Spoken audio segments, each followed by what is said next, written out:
2024 vem chegando ao fim e antes de 2025 começar, uma celebração importante para todos nós cristãos, a abertura do Ano Santo.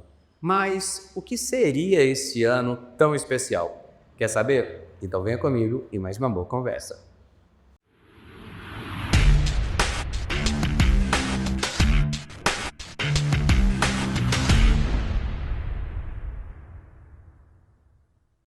E a nossa boa conversa de hoje é com o Padre Jorge, ele que é o coordenador diocesano de pastoral da Diocese de São João do Rei. Mas antes de começar nossa conversa, Padre, aquele pedido de sempre. Se inscreva no canal, clique no sininho, dá like no vídeo, para assim que a gente publicar um material novo você já receber a notificação. Aproveita também e compartilhe esse vídeo com sua família, seus amigos, que essa também é uma forma de evangelizar. Padre, fala pra gente, para introduzir agora a nossa conversa, o que é o Ano Santo? O Ano Santo, também conhecido como Ano Jubilar, na vida da Igreja, é um ano de graças especiais. O Ano Santo ele tem o seu início no ano de 1300, com o Papa Bonifácio VIII, mas ele nasce a partir de um apelo popular.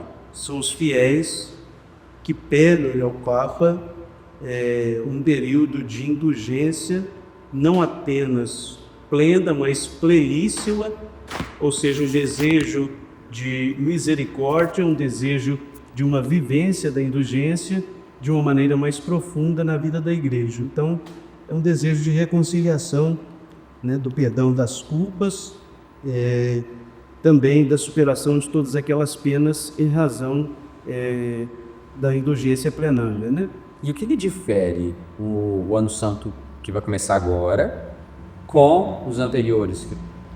Na realidade, no início da vida da Igreja, estipulou-se que a cada 100 anos a Igreja viveria essa experiência do ano jubilar. Então, o que ficou no decreto de Bonifácio VIII é que a cada 100 anos a Igreja poderia viver esse movimento todo especial. Depois, no ano de 1342, novamente há um apelo popular e há uma modificação no período celebrativo. Ele passa a ser celebrado de 50 em 50 anos. Assim, possibilita mais pessoas participarem pelo menos uma experiência. Isso. E depois, já no século XV, nós temos uma outra modificação. No século XV, a Igreja passa a celebrá-lo de 25 em 25 anos. O jubileu que a gente fala, o jubileu ordinário, o Ano Santo ordinário, porque o Santo Padre pode convocar alguns anos especiais, como o Papa Francisco convocou o Ano da Misericórdia, o Jubileu da Misericórdia, que foi um ano extraordinário. Mas o jubileu ordinário, que acontece comumente na vida da Igreja, ele acontece desde o século XV, de 25 a 25 anos. Como que essa programação, esse ano específico, ele impacta na vida do cristão católico? Pois então, nós temos pelo menos quatro elementos essenciais que constituem um ano jubilar, que é a vivência da Porta Santa, a vivência do sacramento da reconciliação, a peregrinação e a caridade. Também tem, é claro, a questão que nós vivenciamos da nossa profissão de fé, que é um momento que nós também voltamos à necessidade de meditar sobre essa realidade. Mas nós temos que vamos nos deter nesses quatro primeiros pontos. A primeira realidade é a Porta Santa. Ela dá o sentido do início do ano jubilar na vida da Igreja. Então, no dia 24 de dezembro, nós temos a abertura da Porta Santa na Basílica de São Pedro. E aí nós temos o início do Ano Santo. Essa realidade da Porta Santa, no sentido simbólico, teológico, nos demonstra que é também uma realidade de transformação interior. Porque o Cristo, ele é a porta segura do aprisco. E quando nós fazemos a experiência de passar pela Porta Santa, que é a garantia também de lucrar indulgência, nós não adentramos nela para uma realidade qualquer. Você faz a experiência de passagem da parte externa para o interior da igreja. Então isso tem um significado muito profundo. Significa também um processo de transformação. Primeiro, para se acercar da Porta Santa, há um sentido de peregrinação. Aquela mesma peregrinação que nós encontramos em toda a experiência da Sagrada Escritura, como, por exemplo, o povo do Antigo Testamento saindo do Egito para a terra que Deus prometeu, fazendo a experiência da liberdade. Então, a experiência da peregrinação, que é esse ponto forte também do ano jubilar, ela se dá também para todos os peregrinos do mundo inteiro que irão a Roma para fazer essa experiência da Porta Santa, né? Tradicionalmente, são 4 portas que são, de fato, abertas em Roma, né? Que é a Basílica de São Pedro, que será aberta no dia 24. Depois, a segunda porta é a da Catedral de São João de Latrão. A abertura dela se dá no dia 29/12. A terceira porta é da Basílica Papal de Santa Maria Maior. Ela acontece no dia 1º do mês de janeiro, já do ano de 2025. Né? E a quarta porta é a Basílica Papal de São Paulo, fora dos muros. A abertura dela se dá no dia 5 de janeiro. Então, tradicionalmente, são essas 4 portas que são abertas. Muitas pessoas ficaram confusas, né? Porque no ano extraordinário, no Jubileu da Misericórdia, o Santo Padre concedeu a oportunidade das dioceses ter a sua Porta Santa. Só que essa não é uma realidade tradicional do Jubileu. Isso foi uma concessão extraordinária para aquele período. E nesse ano nós não temos essa possibilidade nas igrejas particulares. A única concessão que o Papa está dando nesse jubileu ordinário de 2025, Peregrinos de Esperança, é uma porta que ele vai abrir num presídio em Roma no dia 26 de dezembro, no dia de Santo Estevão, que ele vai abrir essa Porta Santa. Já estava lá, ele já havia prometido esta realidade lá na bula de proclamação do Ano Santo. A esperança não decepciona, porque um dos sinais de esperança, um dos locais de esperança, uma das realidades que nós devemos trabalhar a esperança é na realidade dos encarcerados, daqueles que se encontram presos. Então, um sinal concreto, o Santo Padre, no dia 26, vai ser a segunda porta a ser aberta, né? No dia 26 de dezembro, ele vai em Roma, em um dos presídios, realizar a abertura dessa porta. E também, lá no site de propagação do Jubileu, nós percebemos que, além disso, ele pediu que Dom Lino Fisichella, que é responsável para o Dicastério de Evangelização, também seus colaboradores, que eles possam realizar um gesto concreto de recuperação, de reintegração social desses prisioneiros. Então, vai haver também uma atitude concreta nesse sentido, para que a esperança também possa ser uma realidade concreta na vida daqueles que estão aprisionados. Então, essa é a situação de fato extraordinária. E depois, é claro, no final do ano jubilar, há o fechamento de acordo com as realidades que já foram também estipuladas lá na bula de proclamação. E padre, vamos falar desse tema, né? Peregrinos da Esperança. E o que o Papa Francisco quer com esse tema para todos nós? É uma realidade interessante, né? Os papas, eles, no Ano Santo, eles escolhem uma temática específica que visa dar uma resposta de acordo com a leitura dos sinais dos tempos que a igreja vivencia.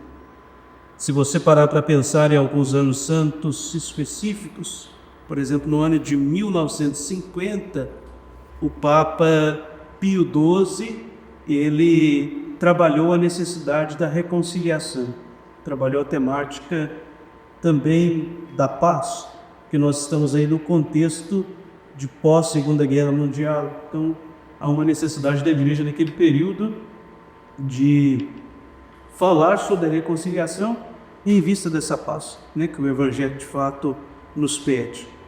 Em 1975, o Papa Paulo VI ele vai falar sobre a questão da unidade, diante de uma igreja que aparentemente está dividida depois do Concílio Vaticano II, né, entre esta realidade dos mais tradicionais, daqueles que de certa maneira estavam tentando iluminar o tempo presente de acordo com as reflexões do Concílio Vaticano II. Então ele vem falar sobre a questão da unidade. Então veja, refletindo sobre o tempo.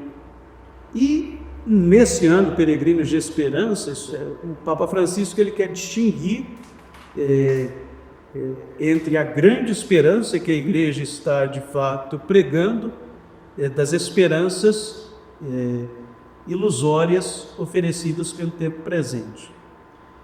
Em primeiro lugar, porque nós estamos num tempo pós-pandêmico, onde muitas pessoas estão marcadas pelo comodismo, pela desesperança, pela falta de entusiasmo.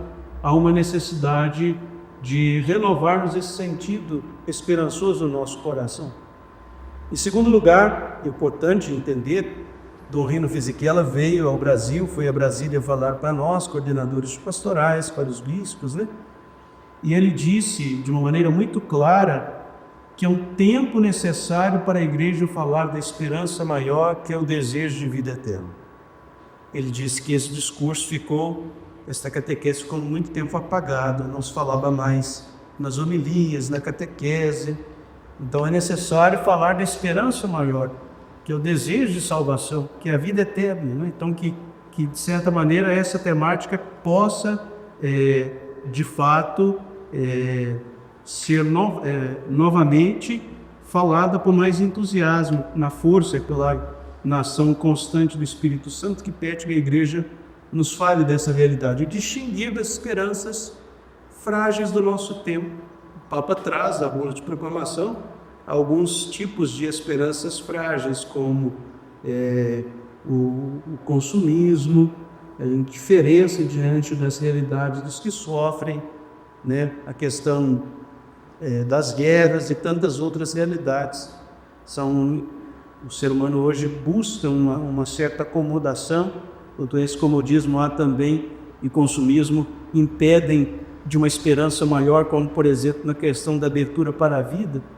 O Santo Padre traz lá uma necessidade também, uma das categorias que nós devemos trabalhar nesse período, a abertura para a vida. São tantas, né? Ele traz na bula de proclamação desejo pela paz, superação das guerras, abertura para a vida, mas ao mesmo tempo para a vida como num todo, que nós possamos repensar isso, esses casais que estão fechados para a vida, mas ao mesmo tempo as condições necessárias de trabalho, de dignidade.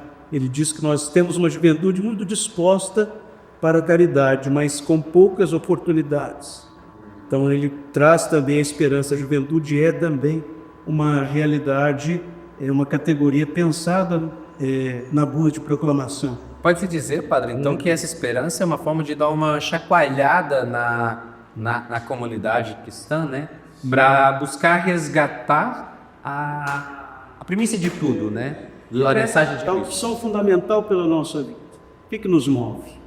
A gente está vivendo por viver, a gente está fazendo por fazer, nós estamos celebrando por celebrar, nós estamos vivenciando a nossa ação pastoral por vivenciar.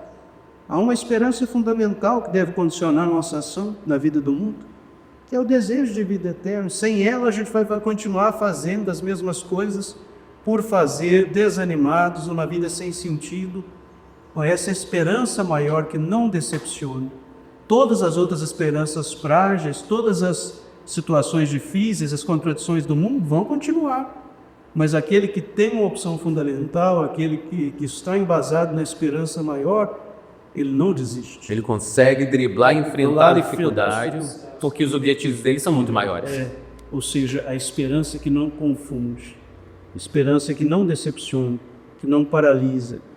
É esse sentido fundamental que eu acho que toda a igreja, de uma certa maneira, deve vivenciar nesse período do Ano Santo, né?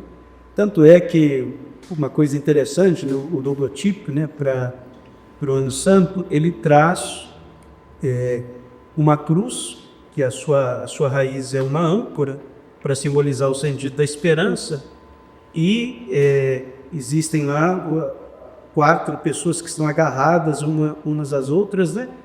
Lá nessa cruz, que é a nossa verdadeira esperança, é de fato a cruz de Cristo, o desejo de redenção, o desejo de vida eterna, e à medida em que esses personagens que simbolizam os continentes, né, vão abraçando a cruz, eles vão se agigantando, né? Ou seja, à medida da proximidade da cruz de Cristo, à medida da nossa esperança maior, nos fortalece. E é interessante que a cruz, ela está, de fato, cindrando no mar revolto, né? No logotipo, para demonstrar que nós estamos imersos num terror de muita tribulação. E é verdade. E que agarrados no Cristo, Por isso nós temos a capacidade de prosseguir. Porque nós estamos numa realidade de indiferença, numa realidade de guerra, numa realidade de fragilidade na fé. de muitas fragilidades e conflitos.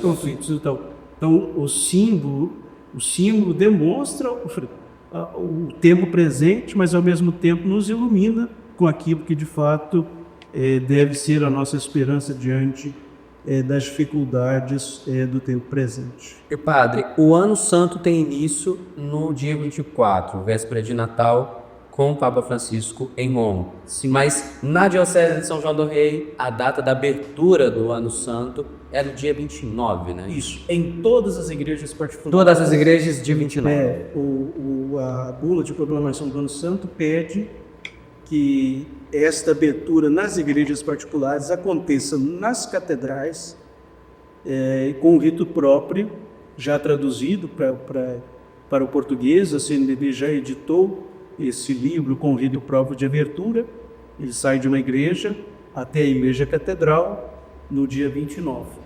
Nossa igreja está em reforma. É isso que eu ia perguntar agora. Nossa catedral está em reforma, mas atualmente a igreja do Rosário, ela está funcionando como a nossa catedral, né? Como co-catedral. Então, por isso que a nossa programação, ela permanece na igreja do Rosário, né? Com a experiência, a saída da igreja do Carmo até a igreja do Rosário, numa celebração que terá seu início às 8 horas da manhã, no dia 29. Nesse dia, por ser domingo, seria muito difícil termos uma celebração em massa.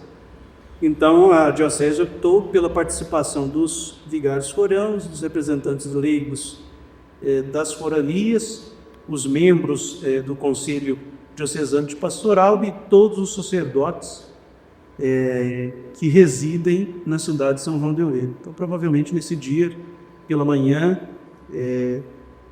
os padres devem fazer alguma alteração. Os padres que residem em São João, porque eles vão estar presentes lá na abertura no dia 29. E padre, é só o começo da programação. Isso. Tem um ano inteiro para vivenciar esse ano santo, né? E aí eu pergunto agora para o senhor, como que vai ser essa programação na Diocese de São João do Rei? Sim. No dia 29, a Diocese está confeccionando uma placa, né, comemorativa. Então, o nosso gesto nas paróquias, no dia 29, é que nas celebrações à noite nós possamos fazer o descerramento dessa placa comemorativa, dando início das comunidades, dando a tônica inicial do Ano Santo Jubilar na vida paroquial. Depois, respeitando aqueles pilares da peregrinação, da Porta Santa, do Sacramento da Reconciliação, da caridade, nós, a partir das inspirações centrais, nós elaboramos uma programação que depois também os vigários forâneos, os párocos devem desenvolver nas suas comunidades, né? Então, a primeira realidade que nós podemos partilhar é sobre a grande... na Semana de Corpus Christi, nós teremos um movimento muito especial na vida da nossa diocese, né? No dia 16, 17 e 18, que são os dias que antecedem a festa de Corpus Christi, nós vamos ter um tríduo preparatório em todas as paróquias com a temática do Sacramento da Reconciliação, já que a confissão é um tema específico desse tema. Então, as paróquias vão desenvolver. O texto vai estar sendo preparado por uma comissão. O padre Jader, juntamente com os seminaristas, já estão preparando, né? E nós vamos ter esse momento de temática do Sacramento da Reconciliação. Dia de Corpus Christi, cada comunidade celebra como de costume. E no dia 20, sexta-feira pós Corpus Christi, será o dia da misericórdia em todo o território diocesano. Nós estamos pedindo que em todas as igrejas matrizes nós teremos um dia dedicado ao sacramento da reconciliação, preparando os peregrinos para a grande peregrinação à paróquia da Catedral, que acontecerá no dia 21 de junho. Então, dia 20, as paróquias abrem suas portas para o sacramento da reconciliação durante todo o dia. E no dia 21, nós temos a grande peregrinação, essa é a grande celebração comemorativa a nível de diocese que nós teremos, né? E falando em peregrinação, padre, cada forania também tem um lugar, um templo de peregrinação para os santos. Né? Sim. Seria importante a gente falar um pouquinho sobre a peregrinação à paróquia da Catedral, porque ela vai se dar a partir de uma experiência que a forania do Bom Jesus e do Pilar tiveram no passado, né?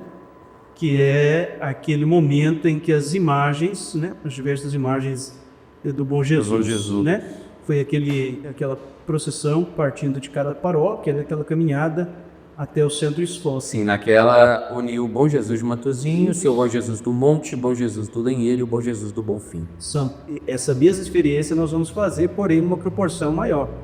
Porque nós vamos dividir todas as paróquias, saindo de cada uma dessas realidades paroquiais, em caminhada, em procissão, até o centro histórico, e lá nós teremos uma grande celebração, nesse dia 21, no fim da tarde, né?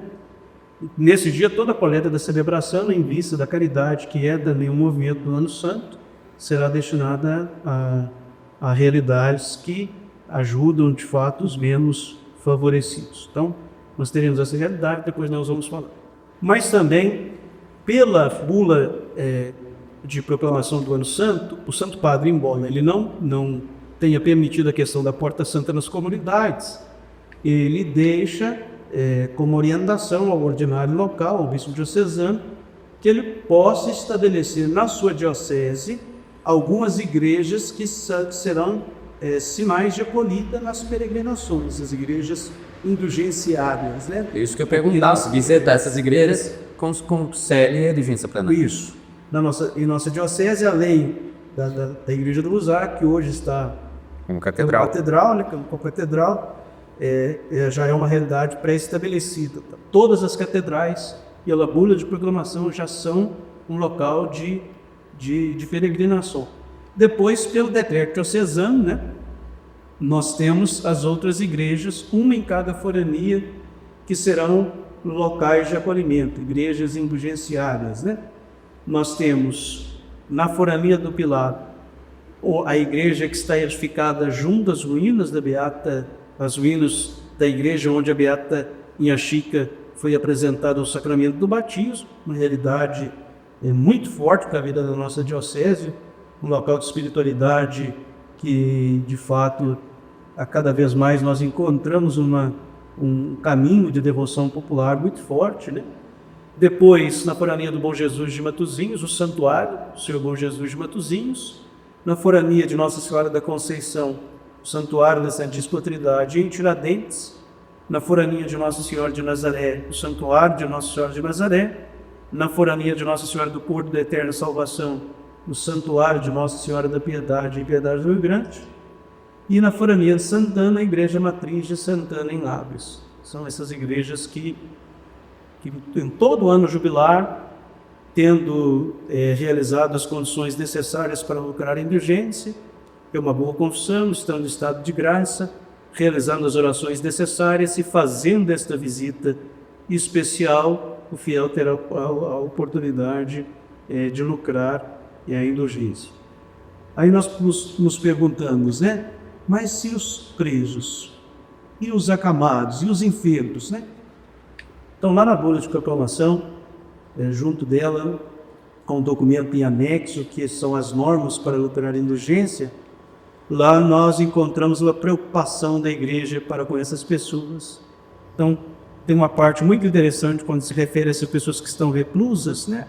Se eles acompanharem devotamente a palavra do Santo Padre ou do Bispo, acompanhar com fé, com devoção esses momentos através dos meios de comunicação, eles também terão a oportunidade de onde estiverem também lucrar a indulgência. Então, eu acho isso muito interessante, né?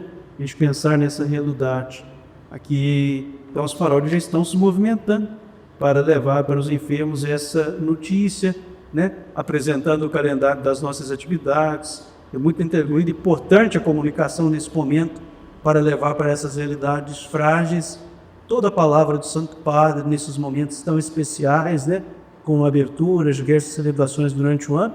E também o que nós vamos realizar na vida da nossa igreja diocesana. É muito importante a gente trabalhar, divulgar bem isso, divulgar as condições necessárias para que essas realidades frágeis possam também fazer experiência desta graça de Deus, desta misericórdia tão especial que nós experimentamos no Unissom. Agora encerrando o ano de 2024, começando 2025 e com essa oportunidade de vivenciar um ano santo. Primeiramente que nós possamos ter um senso de acolhida muito forte no nosso coração. Que nós possamos vivenciar aquilo que a igreja de fato prepara para todos nós.